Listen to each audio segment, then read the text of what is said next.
as long as you got the main things out of the way in that initial onboarding, then again, your product tour can be a lot shorter based on that. As with emails, to me, in an ideal world, they're as trigger-based as possible, about 80% trigger-based and about 20% time-based.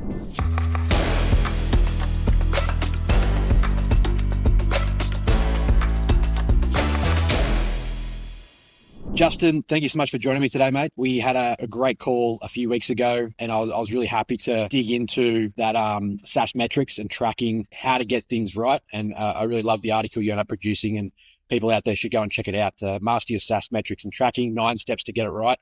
And I think the key thing that I took away from our chat then, what you're all about, and correct me if I'm wrong here, you really like to see those SaaS founders have actionable, checklist-driven playbooks where they can actually implement that best advice. It's all well and good to talk about it, but actually doing it is the next step, right? And having a structured way to do that is important.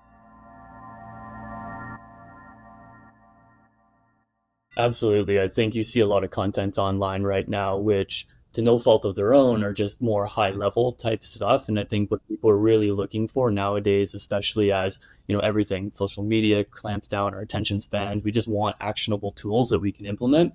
And so the whole idea of these sort of co-created playbooks is to really deliver small wins to businesses, and so granular in a sense that you could even put a time to complete stamp on it. Something set up, throw into your business, get a win, and it's actionable. Time to complete's interesting too, because you can get hung up on getting things perfect versus done. Having like, hey, the average time to get this done is here. If you're going past that, you're probably doing something wrong or you're putting too much effort into it. Overthinking it, yeah. Yeah, so really like that actual insight. So I wanted to loop back with you because I had an interesting quandary last week, and I thought of you and the chats we had around client onboarding and how we onboard and retain, those customers that are willing to actually engage with our product, engage with our trials. How do we get them to stick around for longer? And what are the effective ways you've seen to be able to onboard and keep customers around?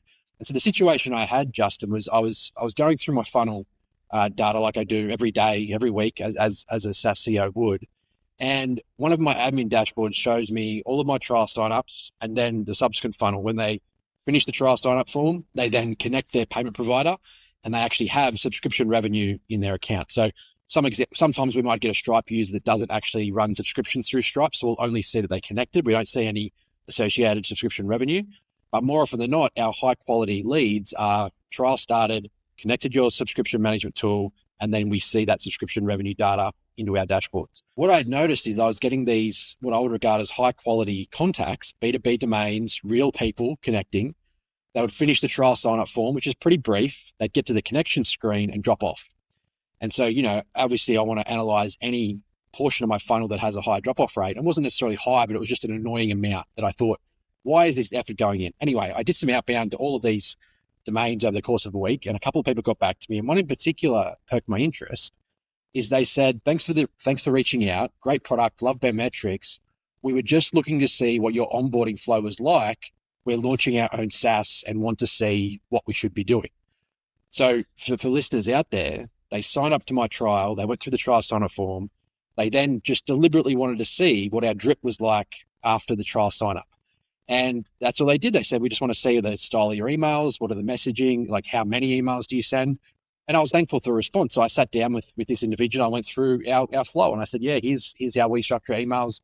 Here's our points of contact over a 2-week period and beyond. And so, yeah, I guess, Justin, my question for you is, one, is this a thing you've seen in the industry? Are people going out there and signing up for tools just to get onto their funnel? And two, what do you think of this as what are the things that they should be implementing, this new upstarted, young SaaS company, in order to increase early retention and effective onboarding? Yeah, so to your first question, it absolutely is. I mean, I think in the sense of people are looking at what's working and they're thinking, hey, I'm going to sign up to this SaaS. They have a good reputation. They have a great onboarding. How can we take some of their best practices and bring them over to ours?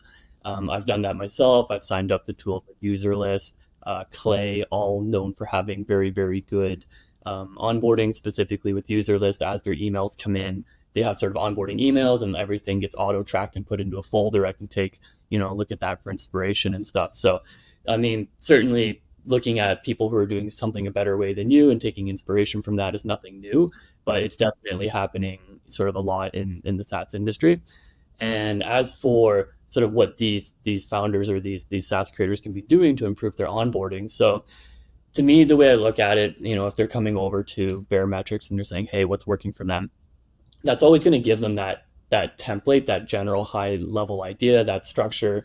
But it's really no different than looking at, you could take someone else's promotional email. You still need to figure out the why behind what's going on, right? You can't just take it and swap out the words. What you really need to look at is how do you take that recipe, but then customize it for yourself, right? And, if you just think of people have an allergy to a certain type of food, you can make the same type of food, but you still need to modify it for the person that's eating it. And so generally the way that I look at onboarding, and there's a couple of different sort of threads or points of discussion here, but really it all goes back to the initial customer research that you do. And one of the big things that I always ask in customer research surveys is essentially, what is it that brought you here today? Like, what did you sign up for? And letting them say that into their own words, and they're going to have really, really specific answers to that. This is sort of, there's two facets of it. There's like the emotional side of it, and then there's like the data and the metric side. So the emotional customer research side, that's where everything comes from, is what are they essentially trying to achieve? And if we take, for example, like with Book Like a Boss, you'll have someone come in and say, well, I'm just trying to sell this consulting service. So we know right away that this person who's come in needs specific access to the payment integrations. They need to make sure that they go to a service type and not an appointment, because that's free versus the ability to collect payment. They need to understand how that works, how you set up multiple payment options. So as you do it, you have people that are all coming into your tool, but they're not all there to do the same thing. Yeah. Right. And it's no different than 10 people go into a donut shop, and some are there to buy coffee and others are there to buy donuts. And so you do need to figure out and segment them based on what they're doing, and then give them a unique experience through your onboarding once you figure that out. Now, it depends on, like anything you do with marketing, right? Like there's never just 1 + 1 = 2. Yeah. You can do anything in a way where it's sort of like faster, get it out the door, just general best practices. Like let's say you're Toyota, or you can build up your BMW. You can absolutely have a more like general onboarding that's going to kind of hit everybody. Obviously, it's not going to perform as well as when you have these segmented different pathways. Yeah. And so what I like to look at is from a more like data informed perspective. The ultimate goal of what you want to be doing with your onboarding survey is to look at using something like Mixpanel or PostHog, where you can look at what your actual product interactions are. Then you want to say, in the last 30 days, 60 days, 90 days, whatever that parameter is, of the people who converted, of the 100% of people who actually converted from a free user into a paying user, what were the common actions that they took between them? So you want to be able to make statements like, of 100% of people who converted in the past 30 days, 60% of them did this action. And so I'm not sure how that would quite line up with yours. But if we take, for example, like with Book Like a Boss, we know that if someone gets their booking page set up and they actually get booked for an appointment within 72 hours, they're much more likely to convert.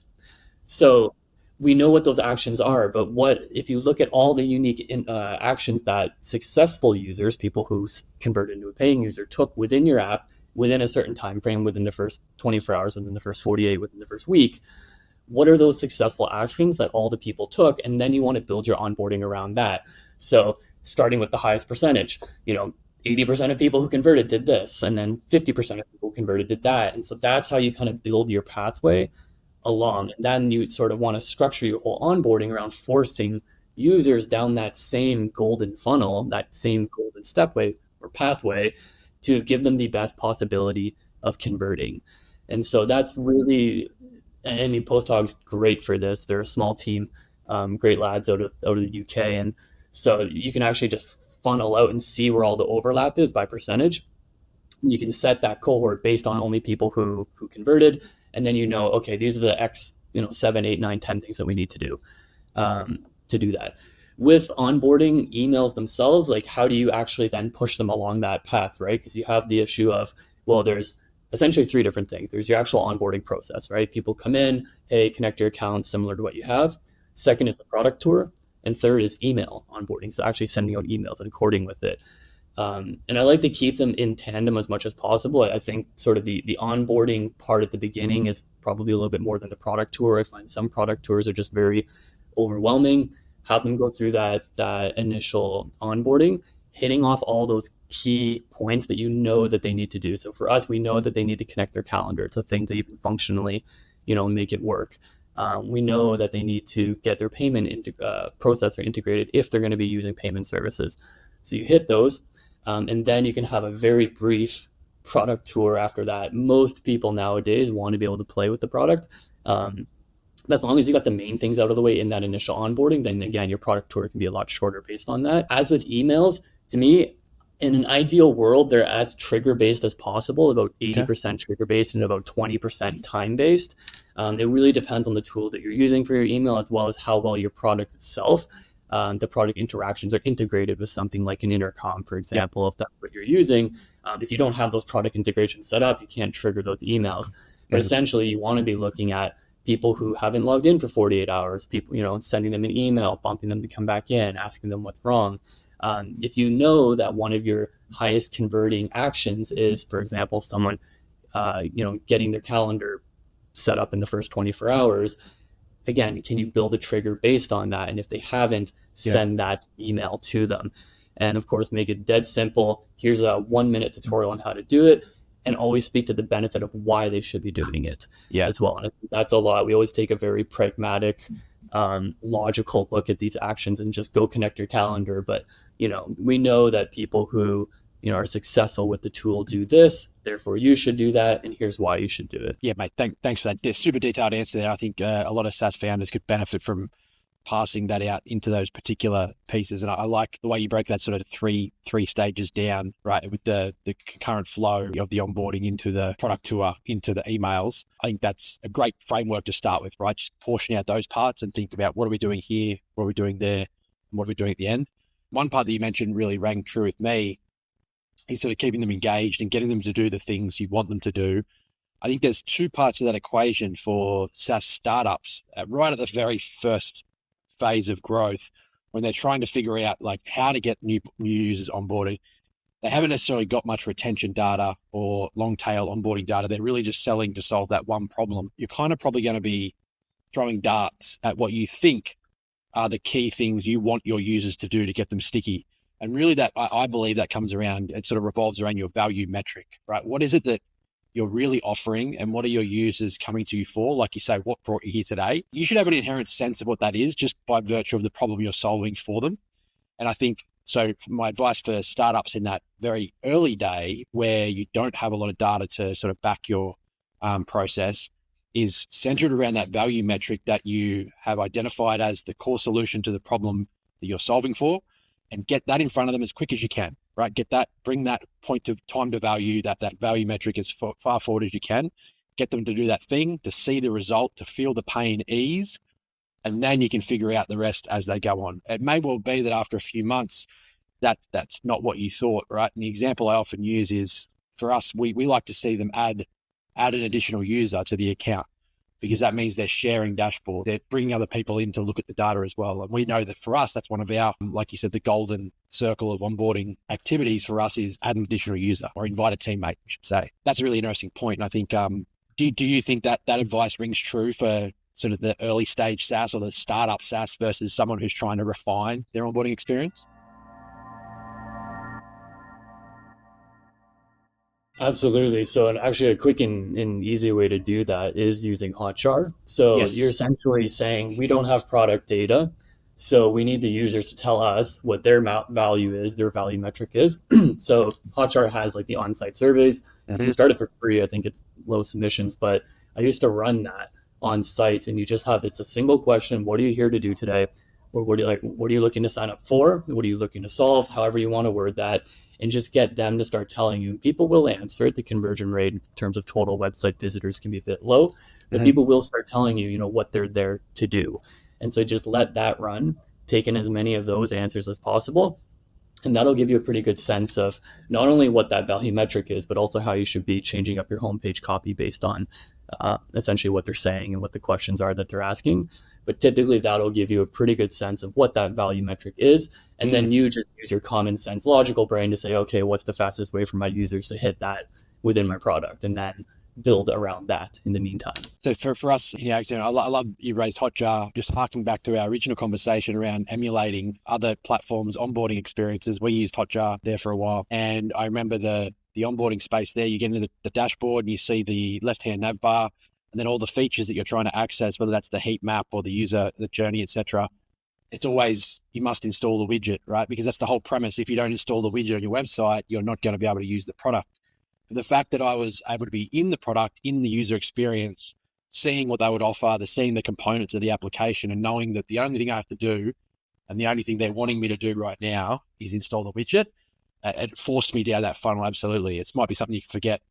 We struggle with this at Bear in two ways. One, like I said, we get these trial signups that then don't connect to their Stripe account, maybe because they don't have permissions.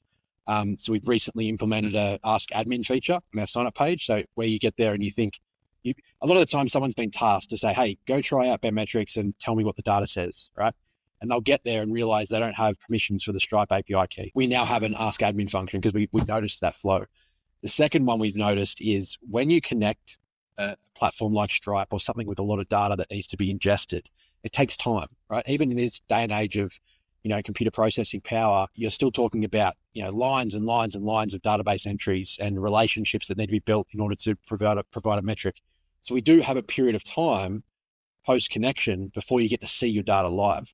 So we need to figure out what we're doing with our clients at that point in time to keep them engaged and to keep them around, right? What are some suggestions that you have for platforms like ours that may have a gap between the initial motivation to connect, motivation to start a trial, but then by virtue of the platform, there's a gap between that time to value? What do you think are some valid tactics there? Yeah, so I actually made a test account and signed up just before coming on here, and I noticed the same thing that you're essentially making an immediate commitment to I'm going to integrate my Stripe or whatever it is, or you're basically blocked and can't go past that. And so for me, I was just curious to look around and just play with it a bit, even before putting in my own Stripe data. And so my immediate thought was demo data, and sort of filling the account with demo data. So whether it's because I want to check it out before I make the commitment to integrating my Stripe, because I don't want to accidentally maybe override or bump something that, if I have it connected elsewhere, or because I'm still, like you said, you have that gap in time and I want to be able to play around and see what it's going to be like. And so I think that would be my big thing is, play around with this demo data to see how Baremetrics works in the meantime while we set you up. That's one. And then the other thing, and I think this is going to become more and more common, is the whole concierge onboarding service. So just having some kind of service, whether it's included in, people who sign up to an annual fee or it's a separate service entirely, but helping people to really reduce the friction to getting set up. And this is something you see like Landing Geek does, System.io does it, ConvertKit does it, and they all have these migration services that they present in one way or the other. It's for those users who look at themselves and say, I feel like my time is probably more valuable than, messing around in these little settings and trying to get this working. I'd rather just pay someone $50 or $100, or it's included if it's, for example, on your annual plan, to have someone do it for me. And I think that's just really that removing that friction and getting it done for you is going to be a sort of a new, I want to say it's going to be coming out a lot more. I'm actually looking at making a playbook for that as well. Even with Book Like a Boss, we'd noticed that, we have a $97 done for you service where we go in and set up their entire booking page, all their copy, their design, we do everything for them. And those, you can see a direct correlation with people who churn less, they stay around a lot longer, they get the full functionality of the tool right there. And so I know that's a little bit off from, talking about this gap of what do you do when you have that in there, but this idea of how do you just remove friction and give them that experience that they came for as soon as possible. And although a demo data isn't their data, it is something for them to get in there, start, learning about how it works, maybe ask questions if they need to, rather than what do I do now? Just exit out of my tab and come back when I see an email. And then hope that they see the email in your inbox and it doesn't get caught in spam and they realize their dashboards are ready. I completely agree. And the frustrating thing for me hearing that feedback as well is we do have a live demo environment, right? We've got a live front-facing URL demo.baremetrics. Anyone can go in there, interact with the dummy data and build graphs, etc. We have experimented in the past, and it's worthwhile retesting this because it was a few years ago now. We would push people directly into that demo environment as a trial. The conflict we now have is we offer that. It's almost like we're trying to loop their decision-making cycle. We offer start now, right, or free trial or free metrics, and then see it live as the demo. Once people have clicked on that start free trial, they're in the trial process. You can tell them there's a demo, but they're expecting their data by that stage. So I think you're right. We might need to retweak when we talk about the availability of demo data and how they can use that in the short term to play around and then get an alert when their dashboards are ready. One of our sister companies, actually, Teamgate, does a great job. They're a CRM, and they actually have a full suite of demo data inside the CRM, contacts, deals, etc. And you can go in there and you can see like what attributes are available for my contacts, what, deal stages can I edit, what are the tags that I can apply. And then it's as simple as that. You can actually establish your connection in the background to import your own data. And there's a point in time where you just essentially say, replace demo data with live, and it will just do a 1-for-1 flip. And I find that really good, a really great way to get people in and using the platform and trying out the workflows before committing. A lot of people want that. So yeah, your point on services, I think I agree about the concierge. I think whether it's AI driven or not, whether it's the desire to have handheld experience and, want someone else to do it for me and I'm willing to pay for that. This whole idea of SaaS plus now, where you do see the baseline subscription plus services where possible. Some of our bigger clients in our forecasting space that we work with employ our team as essentially a fractional CFO in order to give them the reports and the nuanced metrics they want in their forecasting scenarios the way they want them, right? And again, they don't want to necessarily spend the time to learn the intricacies of the platform. They know the end product is great. They're willing to pay for that in between, and we're happy to provide it. So we do have the baseline subscription plus, the services fee that's kind of rolled up into it. So yeah, I think I agree with that. How do you see the role of AI evolving to suit or to complement the onboarding experience? I know you mentioned like product tours, and I think the customization of the onboarding journey is a big part of your sort of ethos around it. You can obviously draw parallels between AI enrichment and being able to implement those sort of things intelligently. How do you see it playing out? Yeah, I think ultimately that the way AI is going to play a role in onboarding is essentially kind of like what we talked about before, asking this question when as soon as they sign up and they come in, what is it that you're looking to do? And we kind of already asked these questions, right?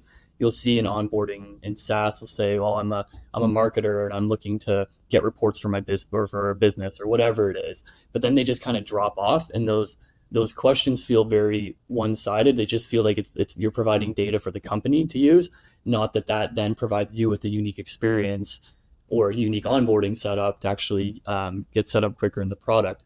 Whereas I think that's what's going to change with AI is rather than having all these things to click through and do, and let's say there's 30, 40 actions that you can take inside of the SaaS, but only 9 of them might be relevant to you. So you're going to say to the AI, for example, if you come into something like a Book Like a Boss, calendar scheduling tool, and I want to sell this service, and say, okay, well, here's the 9 steps you need to take that. And so that onboarding is going to be hyper relevant to just, here's the minimum of what you need to do, and then push them along that path.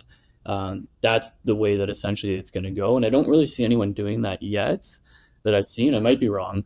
But typically it's still just, everybody gets the same list of the same checklist that we need to go through. Yeah, I think we try and customize that journey as much as we can. Definitely dependent on the integration that they connect to. So whether it's Stripe, whether it's Chargebee, Google, Apple, we know that there's different nuances to the data they're going to be seeing from each of those integrations. So our onboarding flow is slightly differentiated, but I definitely think we could be doing it better, particularly when it comes to in-app activity. And a really valid sort of bolt-on acquisition for a platform like Baremetrics would be something like an app analytics platform, whether it's Mixpanel or Kissmetrics, an older platform out there now. Being able to look at daily active users, daily active interactions, what they're using, that's not only going to fuel the concept of that onboarding and stickiness, but it's also, like you say, give me data to then figure out what I want my users to do early on in that trial process, right? Yeah, and I feel like people probably come to something like a Baremetrics with a very specific question in mind when they're coming to check you out. It's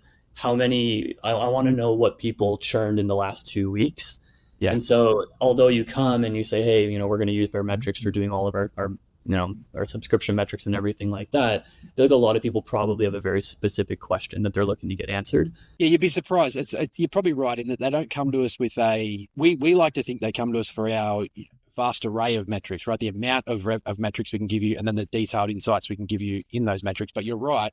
More often than not, we've either had someone who's been tasked to analyze a data problem or stand up some sort of reporting at all. And even when they come to us wanting to have a platform, better than Excel or better than Sheets, they're still going because we are really focused on weekly new subscriptions or churn currently is out of control. So we need better grip up on churn. So therefore we need a platform play. Yeah, it's I agree. They generally come to us with specific questions. And actually this is an interesting part about our onboarding and you might have an opinion on this too. We found that you mentioned customized messaging and onboarding flows for the specific use case. We launched our Forecast Plus platform inside Metrics, right? And the unique difference here is that our Metrics platform relies on subscription management tools, like I said, Stripe, ChargePay, etc. Our Forecast Plus tool is looking at your accounting software. So it can be connected with Xero, QuickBooks, or any balance sheet and P&L CSV that you want to upload. And then you can build out scenarios in there. So the value proposition of that part of the platform is uniquely different to what people come to us for metrics. Like I said, you might come looking for a platform that can show me my churn data over the last 3 months compared to previous quarter. We can give you that in spades. What we're trying to get you to think of as well, though, is, hey, we know you're looking at the here and now, but we believe it's important that you start to forecast and look forward. And hey, here's this great little add-on to get you. What's your advice for users that want to try and increase product adoption through additional parts of the application outside of those core metrics? So I know we're talking about driving the onboarding flow by the user experience, i.e. the things that people have done in the past that have seen them become stickier is this. But if I'm saying, actually, Justin, I want you to do those things so I know you're sticky, but I also want to show you these other really cool things that I think you'll enjoy. How does that play into that onboarding? Should I really just focus on the here and now and what I want you to do? Or is there a space for me to be able to upsell that additional value? I wouldn't do it in the initial onboarding. It's SaaS especially is so competitive and it's so easy for someone to just give up, and go over to a competitor, and it's easier than ever to swap or to transfer. And so personally, I wouldn't do anything that isn't addressing whatever that core problem is that they're coming to solve in the initial onboarding and stuff like that. I would look at ways to identify whether or not they might be interested in what these other things are, and then look at, whether it's through email or it's through in-app product, pushing notifications through intercom or something like that, that's going to move them into it. But I would keep it very hyper focused, solving that one thing that they're there to do in your initial onboarding. I wouldn't dilute that with anything else. Yeah, and I think we tend to see that as well, in that we would often introduce the idea during a demo call or something like that. And they're like, oh, that's great, but all we want to see is this, right? And so we realize then we're almost overwhelming them with too much value. And if we focus on just solving the problem right in front of them, then we're more than likely going to have a better conversation down the track when they have capacity to assess those other things, right? My doctrine has always been for startups, we talk about the value stick, right? And you've got the price of a platform, and then you've got that gap between price and willingness to pay. And the willingness to pay is that capacity that users will give you to say, well, you're only worth X, but I would pay Y, right? Because I'm really happy with the product. At the start, we can often get overwhelmed with trying to prove that, increase that wedge, right? We want you to show you additional value, how much value you're getting for the price you're paying. And we can often try and push too much in there and maybe lose sight of that idea that at that point in time, price may not even be an issue for them, right? They're really just worried about solving a pain. And so that's what we need to focus on. When you do the whole value thing, people want to know that they're getting value, but everybody's saying, hey, here's all the awesome things that you're getting. What's missing at this point in time for the user is trust or belief, right? I mean, I haven't used your tool yet. I don't actually know. And so it's kind of similar to, proposing to somebody on a first date. You need small buy-ins, you just start with first date, get the acceptance for second date, and you go from there. And so that's, again, sort of the issue with making that big proposal at the start of that. And so I had an additional thought on that, but I lost it. I agree. That's what we sometimes have to dial back on. We can get in our own head too much trying to trying to show the value. We want to try and prove ourselves, right? We are a worthy partner. We will be a trusted advisor because we've got all these things available to you and you're getting so much value for this minimal cost compared to competitors. If we're not solving that initial problem, we're not building that trust. You're right. And particularly when it comes to data and reports, right? They're often coming to you with an idea of what is right or what is correct. And then if you show them something different, you're either eroding trust or you're showing them why they were wrong. And there's always going to be this friction associated with, to change management for them. You're saying, well, the way you were managing your spreadsheet is wrong. And this leads into a conversation for another day as well around the concept of standardization of SaaS metrics, right? What is MRR? What do you include in MRR at any given time? There's no accepted standard like there is in accounting to say how you can or should calculate MRR. I have an opinion as Baremetrics, right? We have a particular calculation. Others have a different one. ARR is the same. LTV, I've got a blog article that my CFO punched out a couple of weeks ago, 4 different ways to calculate LTV. Yeah, so it's not so standard. Yeah. So it's one of those things where if you're trying to tell someone they've been doing it wrong and here's the way we can do it, and I haven't got any trust in the platform, or you're coming to it fresh, you're going to be more inclined to trust your own methodology, your own process before you got there. Take the time, build the trust, be a partner, be a trusted advisor, and then you'll be able to add that additional value as you go on. Yeah. And I think as people creating SaaS or whatnot are being heavily involved with it, there's definitely a bias when it comes to your own tool about you thinking it's very simple and thinking that, hey, we can present all this stuff to them. We could present these additional options and we have all this other great stuff, but then forget that people are coming in with a very specific problem. They're not familiar with your tool, nor do they have the trust for you yet. And so that's why it's a matter of just keeping it super, super simple, super clean setup, and just help them get to that first win, whatever that is, whatever it is they're coming to solve. And then from there, then you can start sort of pushing into these other avenues or additional features or additional products or whatever you think they might benefit from. So I guess, just to wrap everything up there, Justin, what I've got from you today, we spoke about the importance of onboarding in order to increase retention over time. And I think your main points around customization of that journey, really focus on what is driving the user adoption of your platform, get them to push into that space as soon as possible, and do that through that onboarding, that product tour, and then subsequent emails, and running them specifically to their use case, specifically to the attributes that you've identified are going to drive their usage, and continue to push that to them throughout that period. We spoke about, not moving too far too soon, really focus on the problem that's in front of the user that you're trying to get them to help them solve.